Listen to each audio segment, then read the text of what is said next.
बात करेंगे। जो पहला शेयर है वो सिनोरेस फार्मा, वो पूछा है हर्षन ने। दूसरा क्वेश्चन है अबाउट द क्वालिटी फार्मा, ये देव ने पूछा है, हर्षन ने भी पूछा है। तीसरा है नेशनल स्टैंडर्ड शेयर के बारे में, वो इमरान पटेल ने पूछा। और एक प्री पावर है, उन्होंने बीसीजी के बारे में पूछा है कि प्रॉफिट बहुत आ रहा है बट स्टॉक मूव नहीं कर रहा है। तो वो हम आराम से समझते हैं कि क्या हो रहा है, ठीक है। तो स्टार्ट करते हैं सिनोरेस फार्मा के बारे में। तो सिनोरेस फार्मा क्या है, आपको क्या है ना, जब फार्मा कंपनी आप देख रहे हो ना, तो फार्मा कंपनी में मतलब जो डिफरेंस होता है ना फार्मा कंपनी में, वो होता है जमीन और आसमान का।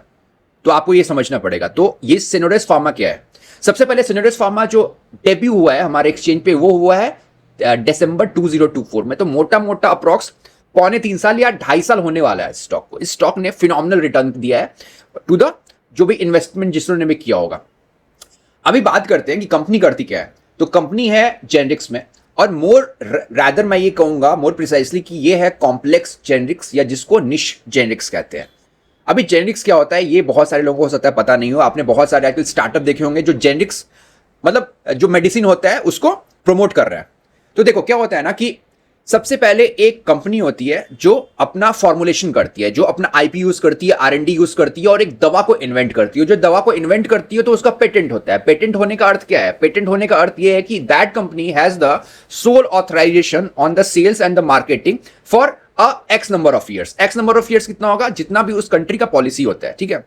वो जब पेटेंट एक्सपायर हो जाता है तो बहुत सारी दूसरी कंपनीज आती हैं और उस दवा को बनाती है, ठीक है। अभी जिसने पहले दवा बनाया था वो क्या करेगी, वो करेगी कॉन्सेप्ट यूज करती है मार्केटिंग। अगर आपने एमबीए कर रहा है तो पढ़ा होगा फिलिप कोटलर के बुक में मार्केट स्कीमिंग का। मार्केट स्कीमिंग क्या होती है कि चूंकि वो फर्स्ट मूवर है वो तो ज्यादा से ज्यादा बेचती है और खूब पैसे कमाती है। जो दवा का प्राइस होता है वो भी प्रीमियम होता है। जब जेनरिक दवा मेडिसिन वाले आते हैं मैन्युफैक्चर, तो वही चीज बनाते हैं, वही फॉर्मुलेशन इन सस्ता, मतलब वो कॉस्ट इफेक्टिव होता है। सबसे पहली सिनोरेस जो फार्मा है वो है जेनरिक्स दवा मैन्युफैक्चर, और उसके बाद ये कॉम्प्लेक्स जेनरिक्स जिसको हम निश्चित जेनरिक्स भी कहते हैं। अब इसको हम समझते हैं। सपोज एक कंपनी है, ठीक है, वो जेनरिक दवा बना रही है पैरासिटामोल का, जिसको आप फीवर के लिए खाते हो, एनाल्जेसिक, ठीक है। अभी उसका जो नो हाउ या निटी-ग्रिटी रहेगा वो एज पार नहीं होगा जो कंपनी जेनरिक्स दवा बना रही है फॉर ऑन्कोलॉजी, मतलब जो कैंसर के लिए बना रही है, ठीक है। दोनों में जो बैरियर ऑफ एंट्री रहेगा ना, या फिर टेक्नोलॉजी का जो डिफरेंस रहेगा, दैट इज ह्यूज। तो जो हमारी कंपनी है सिनोरेस फार्मा, ये आती है दूसरी कैटेगरी में। तो ये जेनरिक्स बना रही है, बस इसका जो होता है ना, ये बनाती है कॉम्प्लेक्स चीजों के लिए, लाइक इंसुलिन हो गया, डायबिटीज ले लो, या फिर ऑन्कोलॉजी ले लो। ऑन्कोलॉजी क्या होता है जिनको नहीं पता हो, it is the branch of the science which deals with the cancer. Cancer क्या इज अ टर्मिनल डिजीज, बहुत सारे केसेस में टर्मिनल डिजीज होता है, ठीक है। अभी समझते हैं कि कंपनी क्या करती है। तो आपको दिखाई दे रहा होगा they have a 4 business segment. एक है regulated market, emerging market, branded generics and others. अभी जो रेगुलेटेड मार्केट है उसमें समझ लो इनका जो शेयर है दैट इज 71%। जो इमर्जिंग मार्केट है उसमें 21% और 4% है आपका ब्रांडेड जेनरिक्स में और 4% है अदर में। रेगुलेटेड मार्केट, ये चीज याद रखना अगर आप फार्मा सेक्टर में एंटर कर रहे हो या सीख रहे हो। रेगुलेटेड मार्केट कौन कौन सा है, यूएस है, यूके है, कनाडा है, और यूरोप के बहुत सारे पार्ट है, ठीक है। अगर कभी आप फार्मा किसी कंपनी के प्रेजेंटेशन में सुनना ना, तो इसका अर्थ ये होता है, इसको कहते हैं रेगुलेटेड मार्केट। आपने बहुत बार नाम सुना होगा डॉक्टर रेड्डीज किसी का कि यूएसएफडीए का, ठीक है ना, ऑब्जर्वेशन आता है। तो अभी समझना यहां पे जो रेगुलेशन होता है ना, वो बहुत ज्यादा टाइट रोप होता है, बहुत ज्यादा हाई क्वालिटी का चाहिए होता है, ठीक है। अभी ये जो कंपनी है सिनोरेस फार्मा का, इसका ब्रेड एंड बटर है रेगुलेटेड मार्केट, जहां से इनके रेवेन्यू का 71% आता है और पैट का मोर देन रेवेन्यू आता है, मतलब मोर देन 71% आता है। इसका अर्थ क्या लग रहा है, ये यहां पे ऑपरेटिंग लेवरेज मिलता है, चूंकि बिकॉज ये सारी की सारी इकॉनमी है ना, ये हाई पर कैपिटा इनकम वाली इकॉनमी है, ठीक है। ये समझ गया आपको। अभी रेगुलेटेड मार्केट को पहले समझ लेते हैं। यहां पे कंपनी क्या करती है, यहां पे कंपनी 2 तरीके से पैसे कमाती है। एक करती है ये एंडास, ठीक है, और दूसरा है सीडीएमओ, या जिसको सीएमओ कहते हैं। अभी एंडास समझना, एंडास क्या होता है, ये होता है abbreviated, N for new, D for drug application. अभी सपोज सिनोरेस फार्मा किसी ऐसे दवा का जिसका पेटेंट खत्म हो गया है फ्रॉम द ओरिजिनल मैन्युफैक्चरर, वो एंटर करी यूएस में, तो उसको एक एप्लीकेशन देना पड़ता है बिफोर कमर्शियलाइज स्टार्ट होने से पहले। वो जब एप्लीकेशन अप्रूव्ड हो जाता है तो उसको कहते हैं कि उसको एंडास का अप्रूवल हो गया, मतलब वो कमर्शियलाइज कर सकती है। अभी लास्ट ईयर, लाइक अगर आप बात करो फाइनेंशियल ईयर 25 के लास्ट तक, ये फिगर था अप्रॉक्स 30 का। फाइनेंशियल 26 खत्म होते होते, और मोर प्रिसाइसली Q1 FY26, ये फिगर हो गया 58 का, which is very good thing. मतलब कंपनी हैज द राइट कि वो 58 जेनरिक्स दवा को रेगुलेटेड मार्केट में बेच सकती है, से समझ गया। दूसरा जो सेगमेंट है वो है इनका emerging and mid tyre business. अभी इमर्जिंग क्या हुआ? इमर्जिंग में हो गया एशिया, आप इंडिया को भी इंक्लूड कर सकते हो, गल्फ कंट्री, जीसीसी कंट्रीज कहते हैं, अफ्रीका एंड लैटिन अमेरिका, ठीक है। तीसरा है इनका एपीआई बिजनेस। अभी एपीआई क्या होता है? एपीआई होता है एक्टिव फार्मास्यूटिकल इंग्रेडिएंट। अभी जैसे आप दवा खाते हो ना, पैरासिटामोल आपने खाया एज एन एग्जांपल फीवर होने पे, तो जिस केमिकल के कारण आपका फीवर कम होता है ना, वो एक्चुअली एपीआई से आता है, ठीक है। तो एज एन एग्जांपल सपोज आप एक शुगर फ्री चाय पी रहे हो, ठीक है, और ब्लैक टी पी रहे हो, तो आपका जो चाय पत्ती है ना वो एपीआई है एज पर द एनालॉजी, ठीक। और जो चौथा चीज है वो है ब्रांडेड जेनेरिक्स बिजनेस। ये क्या है? Supply of critical injectable. क्या? Critical injectable in the Indian जो हॉस्पिटल में करते हैं। और एपीआई बिजनेस और जो ब्रांडेड जेनेरिक्स है उसमें इनका जो रेवेन्यू आता है दैट इज क्लोज टू 4%। जो इनका emerging and mid tyre business है जिसमें इनका टोटल रेवेन्यू का 21% आता है, चूंकि वो लो इकोनॉमी में आता है और वहां पे बहुत ईजी मिल जाता है अप्रूवल, वहां पे इनका मार्जिन कम होता है। This is about this company, ठीक। अभी हम फटाफट इसका एक बार फाइनेंशियल्स देख लेते हैं। यस, अभी फाइनेंशियल ईयर देखो आप, Q1 FY27 को हम कंपैरिजन करेंगे बाय Q1 FY26 से, ठीक है।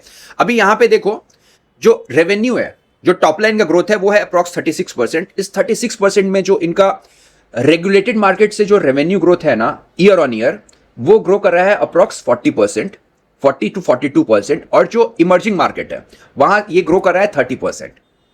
मतलब जहां पे ज्यादा मोटा मार्जिन बन रहा है वहां पे कंपनी ज्यादा तेजी से ग्रो कर रही है, और जहां पे कम बना है मार्जिन बनता है वहां पे कम ग्रो रही है, and that is by design है, ठीक है। अभी हम आते हैं सबसे इंपॉर्टेंट चीज पे, which is what it is a EBITDA margin. EBITDA margin में आपको क्या दिखेगा? इबिटा मार्जिन में आपको यहां पे हुआ है एक्सपेंशन। एक्सपेंशन कितने का पॉइंट का हुआ है?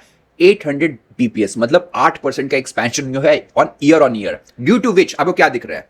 जिसके कारण हमें दिख रहा है कि यहां पे जो पैट है, ठीक है, वो आया है 31 करोड़ का आसपास।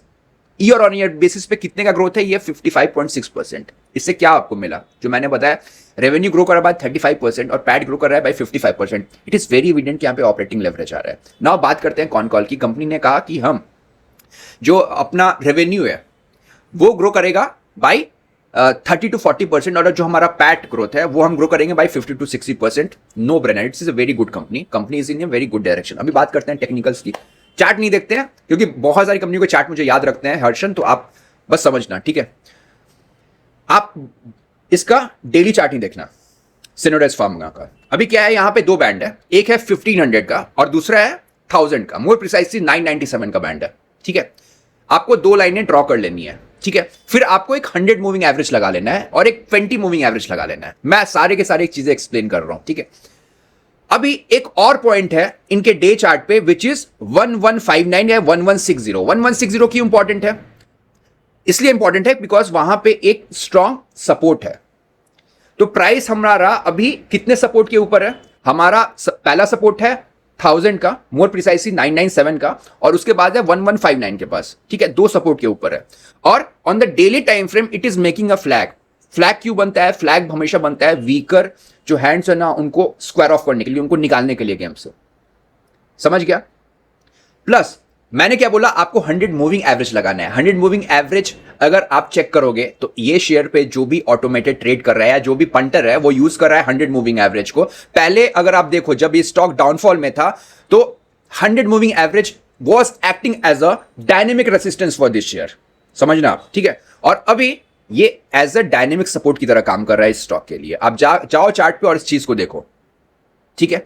अभी ये सारी तो बात हुई कि अभी एंट्री कैसे करनी है। देखो मैं आपको एंट्री के लिए नहीं बता सकता हूं क्योंकि ये बहुत गलत होगा लिटरली, फिर तो हम एक शेडी काम कर रहे हैं ना। मैं अपने लिए बताता हूं, अगर मुझे सिनोडेस फार्मा में इन्वेस्ट करना पड़े तो मैं क्या करूंगा ना, मैं जाऊंगा 20 मूविंग एवरेज लगा दूंगा, ठीक है।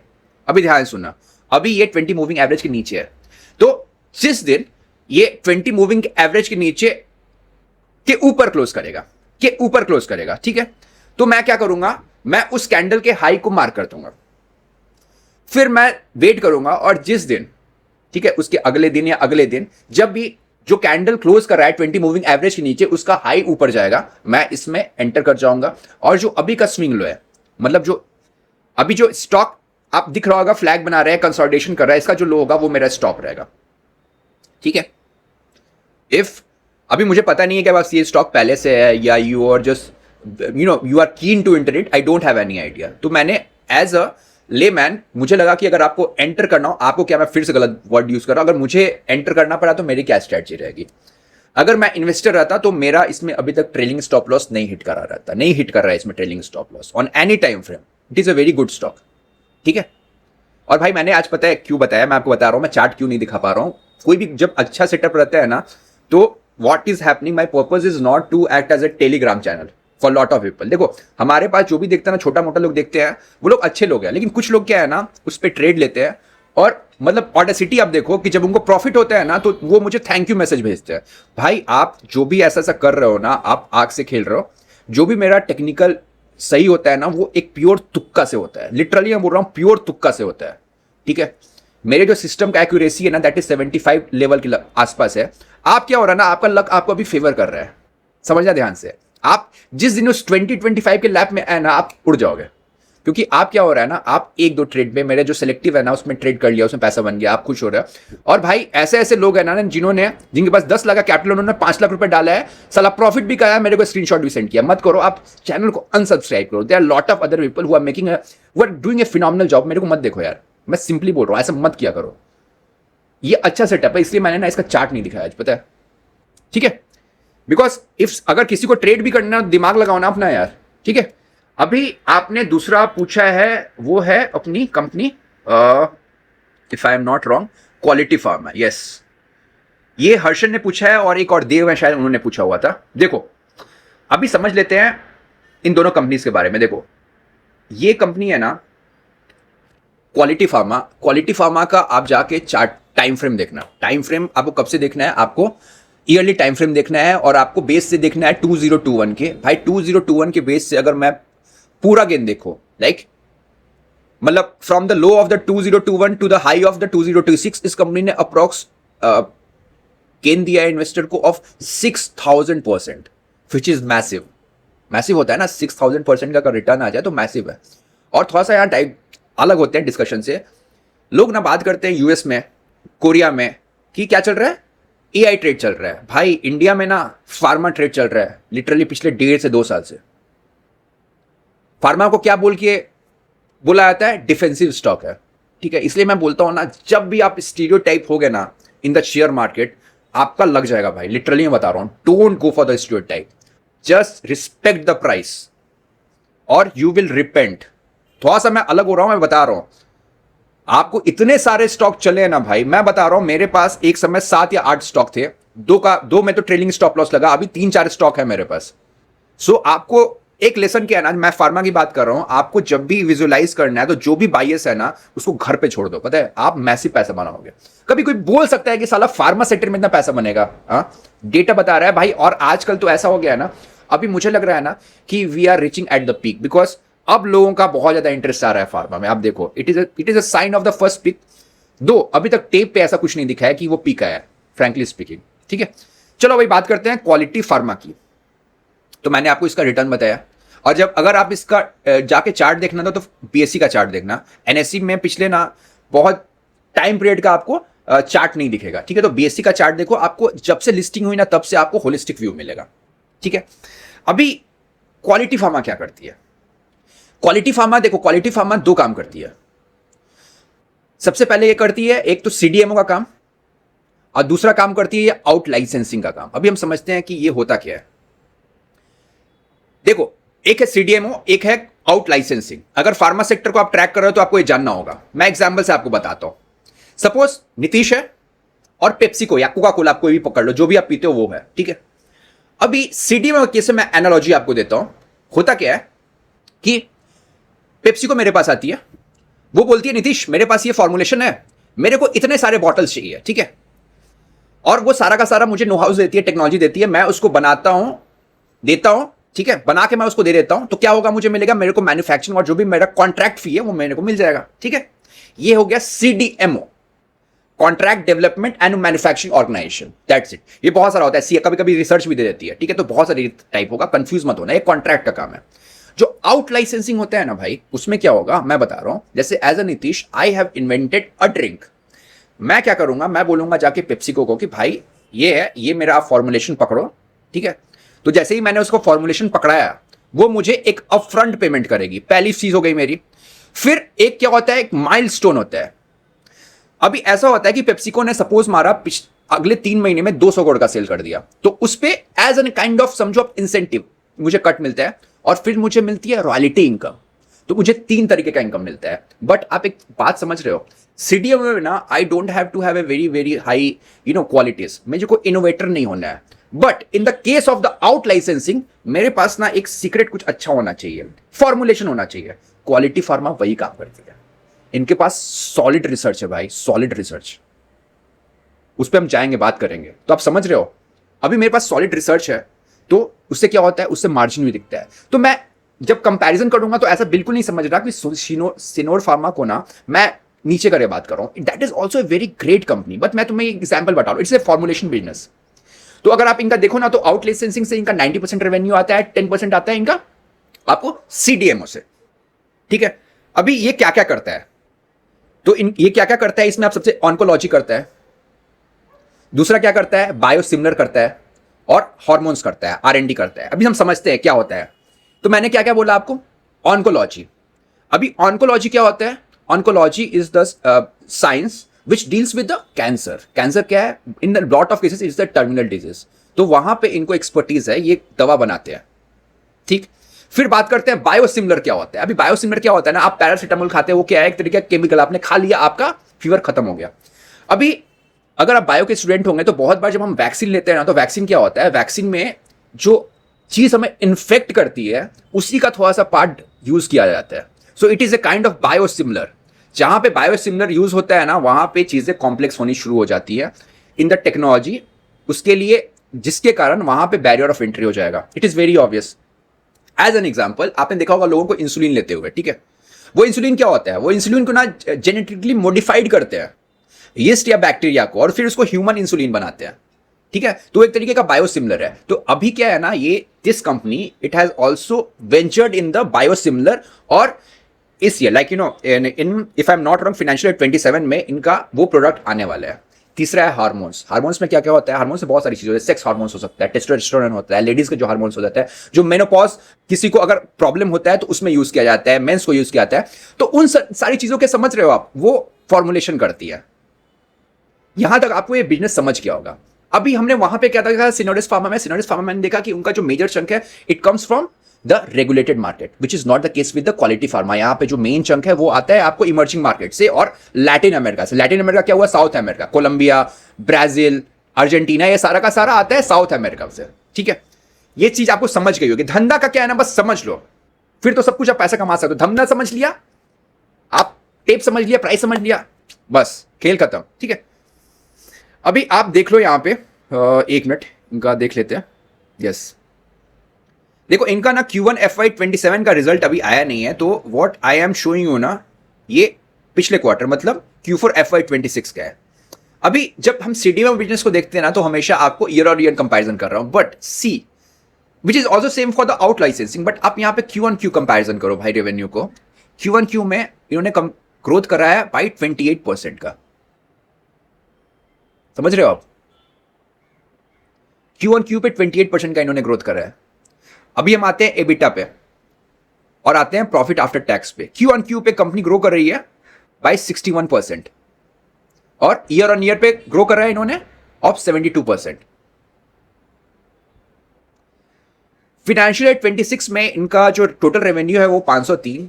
जो लास्ट कॉन कॉल हुआ था उसमें कंपनी ने बोला कि we will do a turnover of at least 650 crore in financial year 27, और जो हमारा ग्रोथ पैट रहेगा, ठीक है ना, पैट हमारा रहेगा अप्रॉक्स 100 करोड़ के आसपास।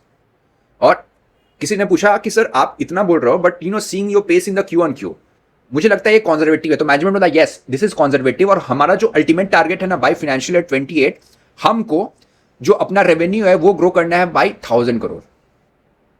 क्वालिटी फार्मा का जब आप टेक्निकल्स की बात करोगे ना, तो बहुत डिफरेंस नहीं है इसमें। बस आपको याद रखना है एक पॉइंट 2281। अभी क्वालिटी फार्मा का आप जाके डे चार्ट खोलोगे तो आपको प्राइस चल रहा है 2600 के आसपास, 2281 पे जाना है। That is a support area on the day chart. ठीक, फिर आपको क्या करना है, you just have to draw the 100 moving average. Again यहां भी 100 moving average as a support act कर रहा है। ठीक है, उसके बाद आपको क्या करना है, उसके बाद अगेन आपको 20 मूविंग एवरेज यूज करना है। अभी ये स्टॉक 20 मूविंग एवरेज के नीचे होगी if I am not wrong. The moment it crosses the 20 moving average उसके ऊपर क्लोजिंग हो जाएगी। तो जैसे मैंने सिनोरियस फार्मा किया था, वेरी नेक्स्ट डे और जिस दिन भी जो कैंडल क्लोज करी है उसका हाई टूटेगा, ऊपर जाएगा, तो आपको एंट्री कर लेनी है। Again I am using the wrong word, मुझे एंट्री कर लेनी है, कोई बाय और सेल एडवाइस नहीं है। और जो रिसेंट लो है that will act as a Lakshman rekha. Okay, ये है क्वालिटी फार्मा के बारे में। नाउ जो इसके बाद का क्वेश्चन है ना, वो है इमरान पटेल भाई का, about the national standard share के लिए कुछ बता सकते हो प्लीज। इमरान भाई, आपको ये शेयर किसने बताया है? ये शेयर 2021 में पंटर का शेयर था, मतलब एकदम जो घटी वाला पंटर है ना, उसका ये शेयर है नेशनल स्टैंडर्ड शेयर। मैं आपको इस कंपनी के बारे में पूरा बताता हूं। This company is subsidiary of Lodha group, जिसको मैक्रोटेक डेवलपर कहते हैं, आप जाके चेक करना। It is a part of the FNO, it is a very top notch builder, बहुत अच्छा काम करते हैं। बट ये जो कंपनी है ना, ये है सब्सिडरी। अभी हुआ क्या कि इसके बारे में इसका मर्जर होने वाला है, सब्सिडरी का मैक्रोटेक डेवलपर में होने वाला है मर्जर।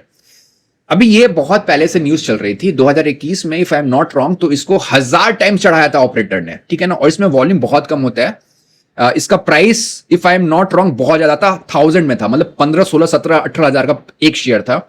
और उसके बाद ये शेयर डंप होते जा रहा है, शेयर सर्किट में।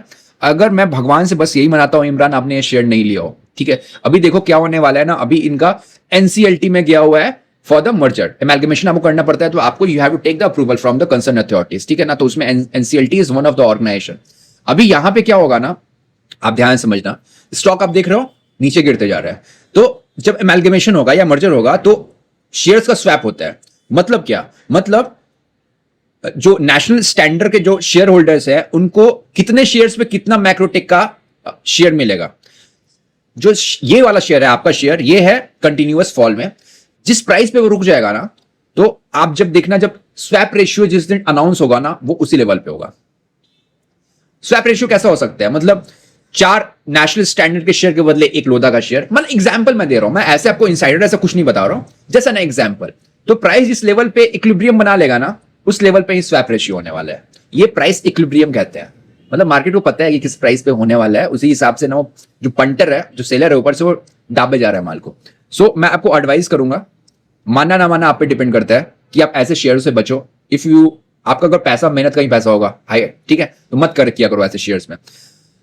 जो लास्ट क्वेश्चन है ना, वो है हमारे भाई का प्री पावर। बीसीजी का प्रॉफिट नहीं यार, बीसीजी में प्रॉफिट है पर स्टॉक क्यों गिर रहा है, कैसे स्टॉक है, एक बार बता दो सर। देखो यार, सबसे पहले तो आप ना प्री पावर भाई अपना नाम तो यूज किया करो ना यार। हाँ, बहुत टाइप का आप लोगों का नाम आता है। सबसे पहले बीसीजी के बारे में जिनको नहीं पता हो ना, बीसीजी को आप कंफ्यूज मत कर लेना बॉस्टन कंसल्टेंसी ग्रुप के बारे में। भाई वो कंपनी नहीं है, ये है ब्राइटकॉम करके एक लिमिटेड करके एक कंपनी है, बहुत नोटोरियस कंपनी है, ठीक है ना। इसमें कांड ही कांड हुआ है और मल्टीपल पंटर्स इसमें है। आपको मैं बताता हूं क्रोनोलॉजी। ये स्टॉक 2020 से 2019 में था पैसेज में, इवन रुपीज में नहीं था। फिर ये स्टॉक 1 साल के अंदर ये हो गया 110 रुपए का। आप रिटर्न समझ सकते हो, ठीक है। उसके बाद 2021 में इसके वैल्यूएशन के बारे में या फिर इसके प्रैक्टिसेस के बारे में, वैल्यूएशन करना गलत होगा, प्रैक्टिसेस के बारे में, अकाउंटिंग प्रैक्टिसेस के बारे में बहुत सारा रूमर्स उठने शुरू हुए, एलिगेशन आने लगे। फिर 2022 में सेबी एक एंट्रिम जो होता है ना, मतलब इन्वेस्टिगेशन शुरू करती है। और अगर आप जाके देखोगे ना, 2021 के बाद से इस शेयर ने गिरना शुरू कर दिया है। कंपनी ने क्या कर रहा है अभी, to cut the long story short, company ने अपने प्रॉफिट को इन्फ्लेट करा, ठीक है ना। सारे के सारे शेयर, जो शेयर होल्डिंग पैटर्न्स था, उसमें उन्होंने हैंकी पैंकीज किया, ठीक है। कंपनी करती क्या है, कंपनी करती है डिजिटल मार्केटिंग का काम। अभी बताओ आप, ऐसी कंपनी जो अपने प्रॉफिट्स को इन्फ्लेट करके बताए, मतलब प्रॉफिट में हैंकी पैंकी करे, मतलब वो क्या है, वो तो प्रोमोटर ही खुद पंटर है, उसको बाहर के पंटर की जरूरत नहीं है। और इसमें ना एक और हमारे एस इन्वेस्टर हैं, एसएस, जिनको शंकर शर्मा कहते हैं, आपने नाम सुना होगा। मेरे को वो आदमी बहुत सारी चीजों में बहुत अच्छा लगता है। देखो, वो जो स्टॉक की बात करे ना, उसको कभी मत लेना, ठीक है। बहुत सारी चीजों में बहुत गलत बात करता है, बट कुछ चीजों में ना मुझे उसको सुनने में मजा आता है, because he has the intellect. बाकी मुझे बहुत सारे लोगों में वो इंटेलेक्ट नहीं मिलता है। तो शंकर शर्मा का भी शेयर होल्डिंग था बीसीजी में, ठीक है। तो ऐसा लोग कहते हैं कि बहुत मैनिपुलेशन किया गया। फिर ये कंपनी, आप बोल रहे हो पैसा क्यों नहीं बनाती है, आप जाके देखो, ये कंपनी हो गई डिलिस्ट। इसको फिर 6 महीने के बाद ये if I am not wrong 2025 में इसको फिर से रीलिस्टिंग हुई है। सेबी में क्या होता है, सेबी में एक प्रोविजन होता है कि आप सेटलमेंट कर सकते हो। तो इसके जो प्रोमोटर हैं, जो डायरेक्टर हैं, शायद कोई 3 या 4 लेडी थी, सबने 12 या 15 लाख रुपए दिया है, सेटलमेंट किया है, फिर से कंपनी रीलिस्ट हुई है। तो ऐसा यार पेडिग्री है। अभी आप मैं क्या बोलूं इस कंपनी में क्यों पैसा नहीं बन रहा है। सला जो कंपनी है अपना प्रॉफिट इन्फ्लेट करके बता रही है यार, हाँ, जिसका अकाउंटिंग स्टैंडर्ड ही नहीं है, जिसमें शेयर होल्डिंग पैटर्न में इन लोगों ने छुपाया हुआ है, सारा का सारा डिस्क्लोजर नहीं दिया। और तो और ये कंपनी 2 या 3 या 4 नाम बदल चुकी है पहले। तो आप क्यों जा रहे हो फिर? आप प्री पावर आपने नाम रखा है, पावरलेस वाला आप काम कर रहे हो। बिल्कुल मत जाओ। अगर आपको अपने पैसे से प्यार है तो ऐसी कंपनी जो होती है ना, उसमें आपको ये नहीं दिखना है कि प्रॉफिट बन रहा है, बिजनेस है। आपको क्या पता है एज ए आउटसाइडर, हमको क्या पता है? हमको पीपीटी देख के ही पता चलता है ना।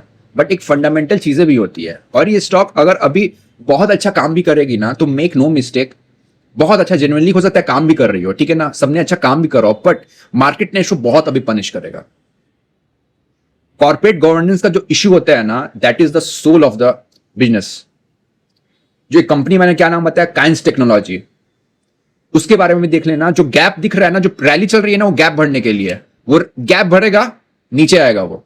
अरे मार्केट में जो भी जिसको सीरियस पैसा लगाना है ना, सीरियस पैसा मैंने क्या, जिसको भी 5, 10, 15, 20, 25 करोड़ लगाना है ना, वो इन सब कंपनियों में नहीं जाएगा। हाँ, जिनके पास 1 लाख, 2 लाख, 3 लाख रुपए लगाना, जिनको मल्टी बैगर बना रहता है, उन लोगों को ये कंपनी अच्छी लगती है। तो मैंने थोड़ा सा अगर हार्श वर्ड यूज किया हो तो sorry for the offence, but अगर आपका पैसा हार्ड एंड मनी का है ना, तो ऐसे स्टॉक को आप अवॉइड करो। वो जो नेशनल स्टैंडर्ड बताया बीसीजी, ये सब एकदम कचरा कंपनी है, एकदम कचरा कंपनी है। जैसे नेशनल स्टैंडर्ड केस में तो मैं बोल सकता हूं कि एटलीस्ट वो एसपीवी है, मतलब लोधा ने एसपीवी बनाया था, थाने की प्रॉपर्टी थी, तो आपको जो भी प्रॉफिट या उसके बैलेंस शीट पे फिक्स्ड एसेट दिखेगा ना, वो थाने की उस प्रॉपर्टी का है जिसमें अनसोल्ड इन्वेंट्री होगी। बट ये तो शेडी कंपनी है साली, एक रेड्डी ब्रदर्स है, उनकी कंपनी है, ये सबको पता है यार। और मैं इसलिए बोल पा रहा हूं क्योंकि पब्लिक डोमेन में आप जाओ, टाइप करो सेबी में नाम, ठीक है ना, सेबी बीसीजी ऑर्डर्स, आपको 5-6 ऑर्डर्स दिखेंगे, आप जाके पढ़ो उसको। और ऐसी कंपनी में मत जाओ, ठीक है। चलो बाय, टेक केयर।